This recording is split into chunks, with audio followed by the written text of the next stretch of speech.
Tu te sens épuisé, tu as mille et une choses en tête, mille et une choses à gérer dans ton quotidien, avec ce sentiment profond que tu n'as pas le droit de lâcher, que tu n'as pas le droit de craquer.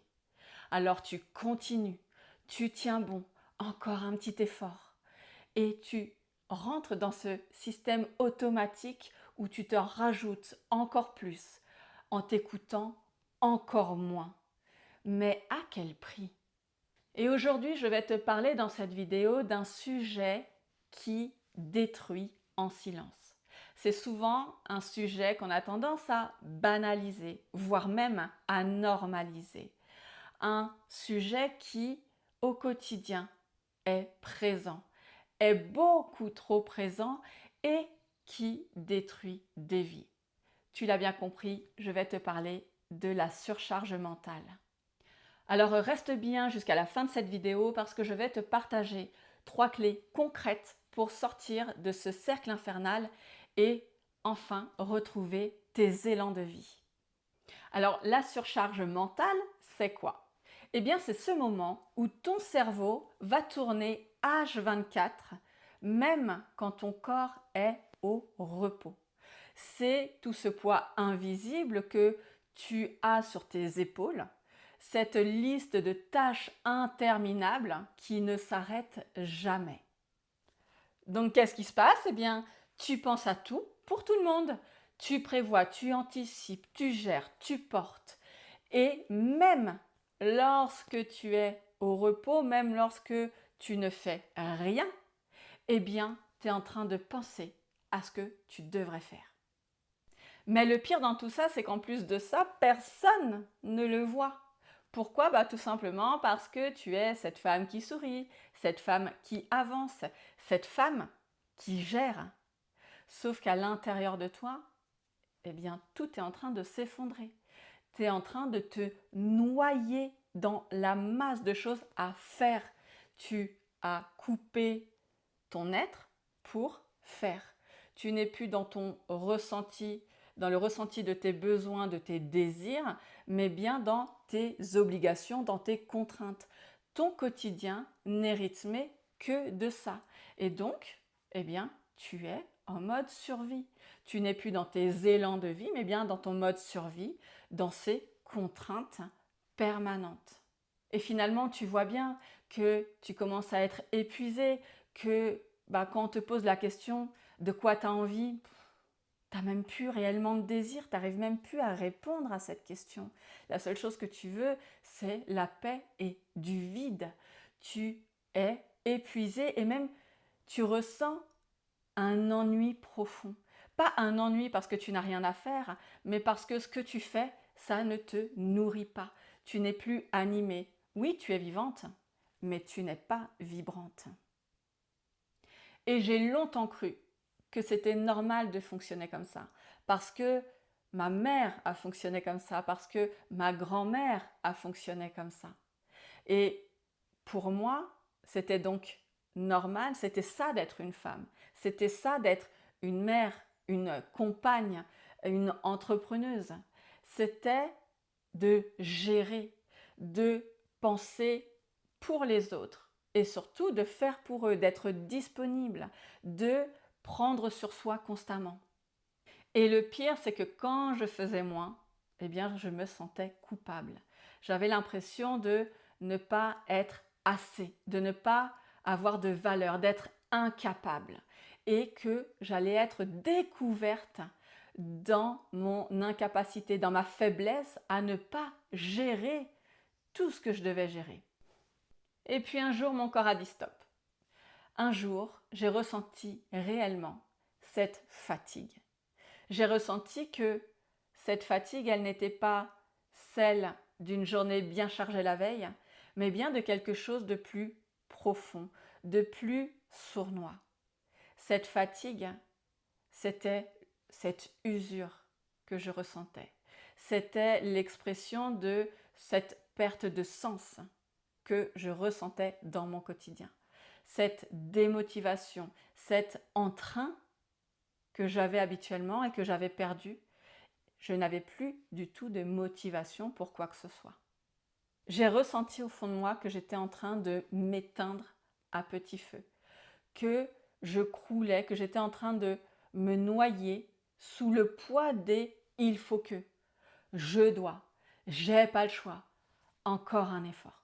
Toutes ces phrases qu'on se dit, qu'on se répète comme un leitmotiv, mais qui sont finalement des phrases assassines, des phrases qui sont violentes envers nous-mêmes. Alors pour d'autres, ça va peut-être se traduire sous forme de crise d'angoisse, de burn-out, de dépression, d'insomnie. Chacun va recevoir cette surcharge mentale, va exprimer cette surcharge mentale à sa façon. Mais quoi qu'il arrive, quels que soient finalement les symptômes, ton corps est en train de t'expliquer, de te montrer que tu t'es oublié et que il est primordial que tu te remettes au centre de l'équation. On ne devrait pas ressentir ce sentiment de mériter l'amour, la considération à travers ce que l'on fait. Comme je dis souvent, on n'est pas des fers humains, on est des êtres humains. Et c'est à travers ce que l'on est que l'on devrait recevoir cet amour, que l'on devrait ressentir cette considération et cette valeur qui est en nous. Ce qu'il faut bien comprendre, c'est que la surcharge mentale, ce n'est pas la médaille du mérite, ce n'est pas un signe de force, mais bien un appel au secours qui est déguisé. C'est un manque d'amour de soi, de considération de soi. C'est-à-dire que tu te coupes de tes besoins, de tes envies, pour pouvoir prouver aux autres à quel point tu es formidable. Tu vas chercher à l'extérieur cet amour et cette considération, alors que déjà, tu devrais te l'apporter à toi, en considérant tes besoins, en entendant tes désirs et en y répondant. Et si tu continues à être cette femme qui gère alors qu'à l'intérieur, tu es en PLS, si tu continues à être cette femme qui ignore ses besoins, qui ne répond pas à ses besoins, eh bien sache une chose. Ne crois pas que tu es cette personne ressource comme tu penses l'être. Parce que au fur et à mesure, tu es en train de t'éteindre. Tu es en train d'éteindre ta joie, ta créativité, ta santé, ta vie de couple, parce que tu es épuisé et que tu es plutôt en mode automatique plutôt qu'en élan de vie. Et ça, dans ton énergie, ça se ressent. Ton énergie ne peut pas mentir.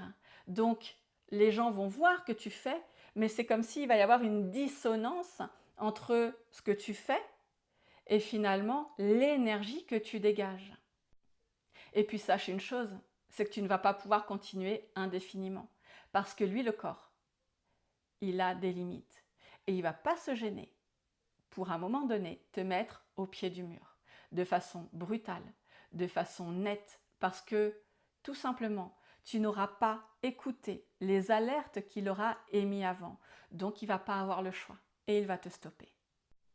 Alors, quelles sont les conséquences, quels sont les symptômes de cette surcharge mentale dans ton quotidien? Eh bien, petit à petit, tu vas te rendre compte que tu deviens irritable, de plus en plus facilement, de plus en plus souvent. Que ce soit avec tes proches, avec tes collègues, tu vas sentir à l'intérieur de toi cet agacement de plus en plus présent. Et même, par moments, tu vas peut-être avoir une réaction disproportionnée comparé à la situation. Je te donne un exemple tout bête. Un enfant qui renverse son verre d'eau, il en met partout sur la table et là peut-être que tu vas avoir une réaction explosive. Alors que finalement, va chercher une éponge et nettoie. Donc ça va être des réactions au fur et à mesure qui vont être disproportionnées par rapport à la situation elle-même.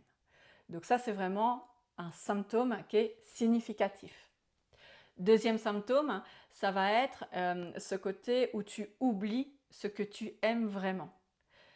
Combien de mes clientes à qui je pose cette question toute bête, de quoi tu aurais besoin, de quoi tu aurais envie? Combien de mes clientes sont incapables de répondre à cette question-là? Parce qu'elles ont tellement pensé pour les autres, elles ont tellement agi pour les autres qu'elles ont oublié leurs besoins, elles ont mis un mouchoir dessus, sur leurs besoins et donc elles ne savent même plus ce qui leur ferait plaisir.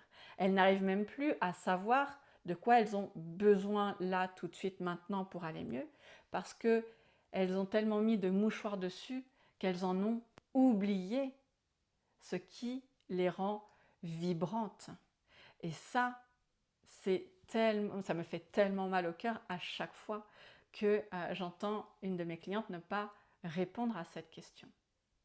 Le troisième symptôme, ça va être de ne pas être présente à ce que tu es en train de vivre. Exemple, tu es en train de faire un jeu avec ton enfant ou que tu es en train de regarder peut-être un film avec ton chéri et toi, tu es déjà en train de penser à autre chose, soit à ton planning de demain, ou après le jeu, va falloir que je fasse ça, faut pas que j'oublie, ça. C'est vraiment ce côté où tu es constamment en état d'alerte. Tu ne t'accordes jamais de réel temps de repos, tu es toujours à l'étape d'après, alors que toi, tu es en train de vivre une étape. Tu es déjà, toi, à l'étape d'après, et tu ne savoures pas le moment présent. Donc, cet état d'alerte permanente, ce manque de présence, est un signe important de surcharge mentale. Et puis tu vas ressentir aussi cette culpabilité si tu oses prendre quelques instants pour toi, si tu oses ralentir, tu vas avoir cette forme de culpabilité qui va venir te chercher, ce qui fait que tu ne savoures même pas l'instant que tu t'es offert. Tu t'es accordé cet instant parce qu'il faut, encore une fois, faire des pauses, mais finalement tu ne le savoures pas et il n'est pas de qualité. Donc comme il n'est pas de qualité, il ne va pas répondre aux besoins que tu as à l'intérieur de toi. Donc tu es dans un joli cercle vicieux. Tu crois que tu t'accordes du temps, mais comme il n'est pas de qualité, eh bien il ne te nourrit pas. Et puis, il y a un autre symptôme aussi, ça va être ce besoin de s'isoler, de se mettre en recul des autres. Comme si ton environnement proche, les gens, ta famille, tes amis, tes collègues, étaient devenus une menace pour ton énergie. C'est-à-dire que si tu es en contact avec eux, ils vont encore me demander quelque chose. Et là, j'ai plus d'énergie. Donc tu vas t'isoler, tu vas te mettre en retrait pour trouver un peu de paix, pour trouver un petit peu une bulle d'oxygène à t'accorder, juste quelques instants. Parce que là, tu sens que c'est une question de survie. Et le pire dans tout ça, c'est que tu vas souvent éprouver ce sentiment de ne jamais être réellement satisfaite. C'est-à-dire que tu auras beau cocher toutes les cases de ta to-do list, eh bien c'est comme si, à l'intérieur de toi, même en cochant toutes ces cases, tu ne ressentais plus rien. Tu ne ressentais même pas la satisfaction. À la place, que du vide. Et si tu ressens ça, sache une chose, ce n'est pas normal. Ce n'est pas de ta faute non plus. Par contre, c'est de ta responsabilité d'en sortir.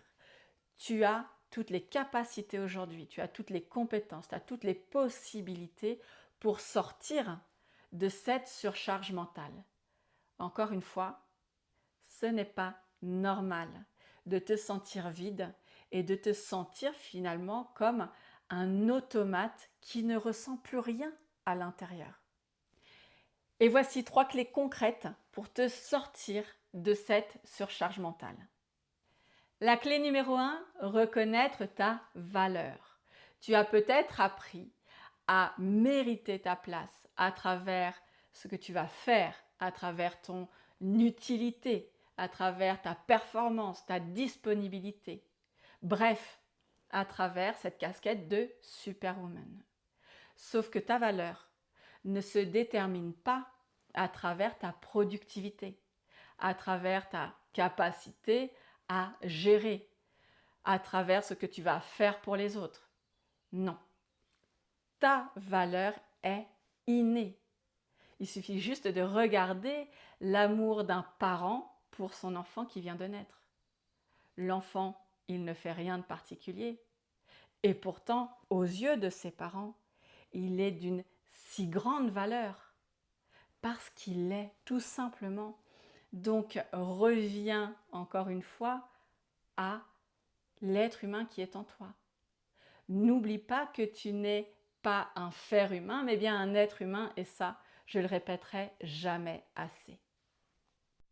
Et je te mets un lien en descriptif d'une vidéo où je te propose un exercice pour revenir à tes valeurs, à ton plein potentiel. La clé numéro 2, poser des limites claires. Alors quand je te dis ça, poser des limites, c'est aussi bien pour les autres que pour toi. Parce que observe le nombre de fois où tu dis oui aux autres, alors qu'à l'intérieur, ce serait plutôt non. Et que tu dis oui pour faire plaisir, pour ne pas faire d'histoire. Eh bien finalement, tous ces oui, c'est des non que tu t'envoies parce que tu vas aller puiser à l'intérieur de toi le reste d'énergie qu'il y avait encore dans tes batteries. Mais ces batteries qui sont déjà bien épuisées, qui sont déjà en low batterie. Donc, tu vas aller encore puiser à l'intérieur de toi pour ne pas faire d'histoire, pour montrer à quel point tu es capable, à quel point, encore une fois, tu peux gérer. Sauf que finalement, à l'intérieur, c'est juste un grand non. Et c'est de pouvoir respecter ça. C'est de pouvoir prendre conscience que tu n'es pas un robot. Tu n'as pas à porter le poids du monde sur tes épaules. C'est vraiment de pouvoir t'accorder ce non. Peut-être pas comme ça, ou pas maintenant, peut-être plus tard. Mais là, tout de suite, je n'ai pas envie, je n'ai pas la possibilité, je n'ai pas l'énergie. Parce que chaque fois que tu vas t'oublier pour répondre positivement au monde extérieur, eh bien, tu vas te couper de tes élans de vie et de ta joie. Et aujourd'hui, j'aimerais te proposer un exercice concret pour cette semaine que tu vas pouvoir mettre en place dans ton quotidien. Cette semaine, dis non à 3 choses qui nourrissent pas ton énergie.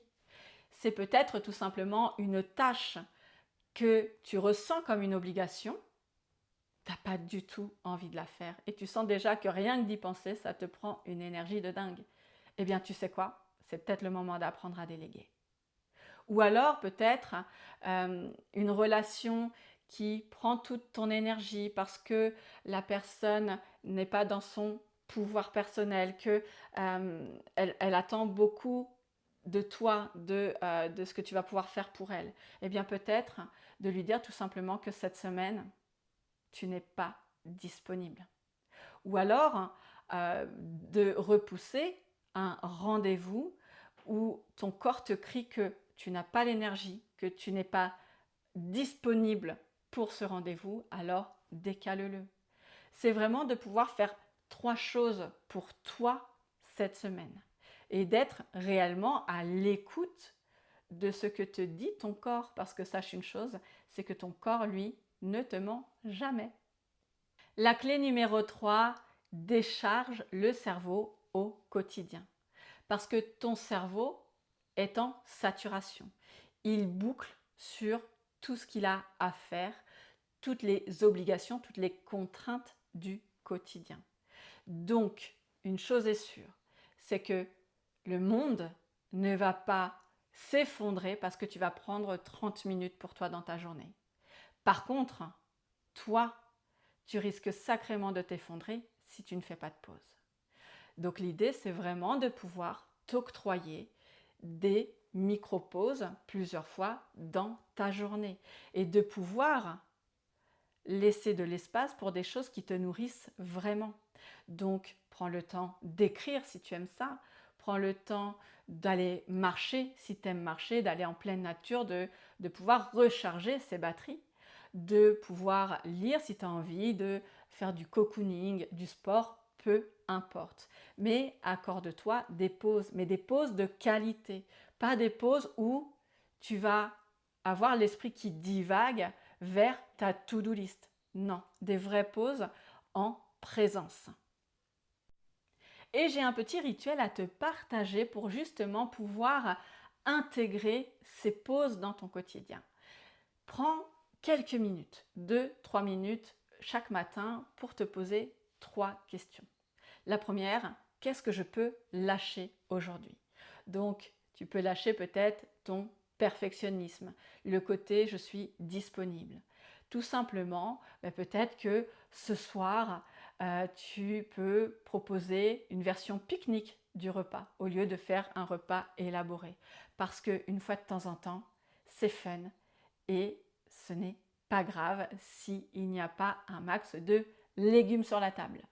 Donc, reviens à quelque chose qui va te permettre de pouvoir lâcher la pression, de pouvoir t'octroyer tout simplement ce sentiment de pouvoir lâcher sans que ça remette en cause la personne que tu es.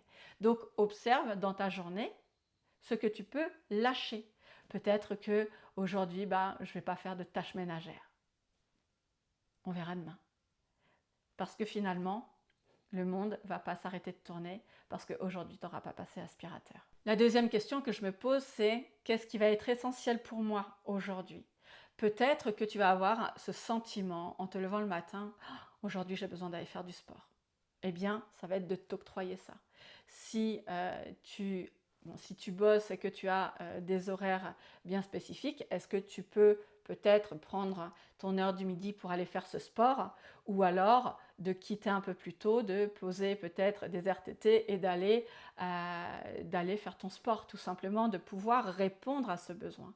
Parce que ce qui est essentiel dans cette question-là, ça va être de te rééduquer à te demander, ok, de quoi j'ai besoin et surtout, comment je peux y répondre.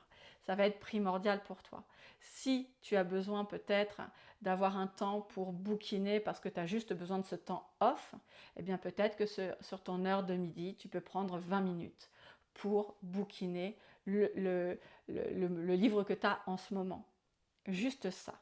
L'idée, ça va être de pouvoir insérer dans ton quotidien des bulles temporelles et par moment, tu n'auras peut-être pas la possibilité de mettre 1 heure parce que dans le planning, ça ne rentre pas. Mais 20 minutes, ça, on peut tous le faire. Donc, ça va être de commencer déjà avec ces 20 minutes et peut-être, au fur et à mesure, de l'augmenter si tu en as l'envie ou le besoin. La troisième question que je me pose le matin, c'est ok, qu'est-ce qui me nourrit? Est-ce que c'est d'écouter de la musique? Est-ce que c'est d'aller danser? Est-ce que c'est d'aller me promener en pleine nature? Est-ce que c'est d'aller, je ne sais pas, me baigner? C'est vraiment de voir ce qui te nourrit. Parce que lorsque tu sais ce qui te nourrit, tu vas pouvoir aller naturellement vers ces éléments-là parce que tu sais que ça va être des éléments de qualité qui vont t'aider à recharger ta batterie.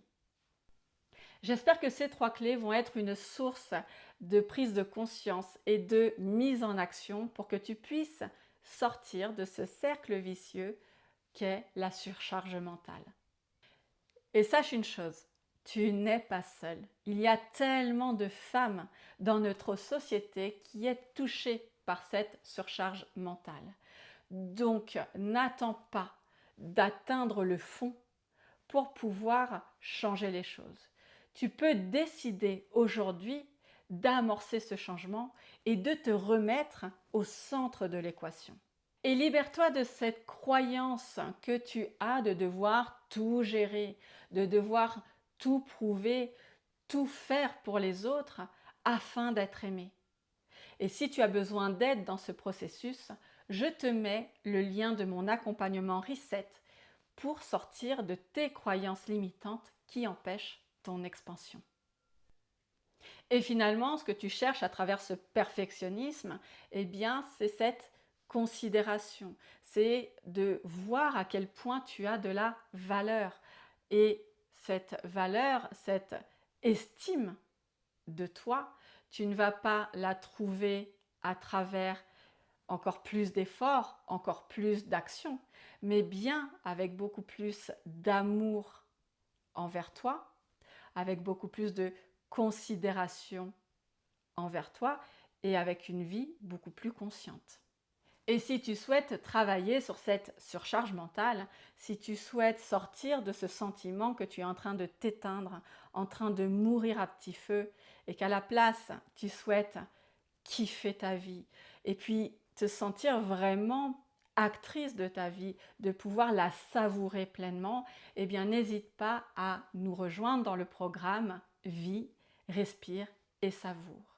C'est vraiment un programme que tu peux faire à ton rythme, où tu vas apprendre à savourer le quotidien sans culpabiliser, à pouvoir t'octroyer des temps pour toi, encore une fois, en pleine présence avec des moments de qualité. Je t'invite à découvrir le programme en descriptif. Et si tu t'es senti touché par cette vidéo, si tu t'es senti concerné par ce sujet, eh bien n'hésite pas à me partager en commentaire ton histoire, comment toi tu te sens, ce que tu es en train de vivre. Et surtout, n'hésite pas à la liker pour qu'elle puisse être vue par un maximum de personnes et à la partager à quelqu'un dont tu penses qu'il aurait bien besoin d'entendre tous ces conseils. Et n'hésite pas à t'abonner à la chaîne pour avoir chaque semaine une vidéo qui fait du bien à ton âme.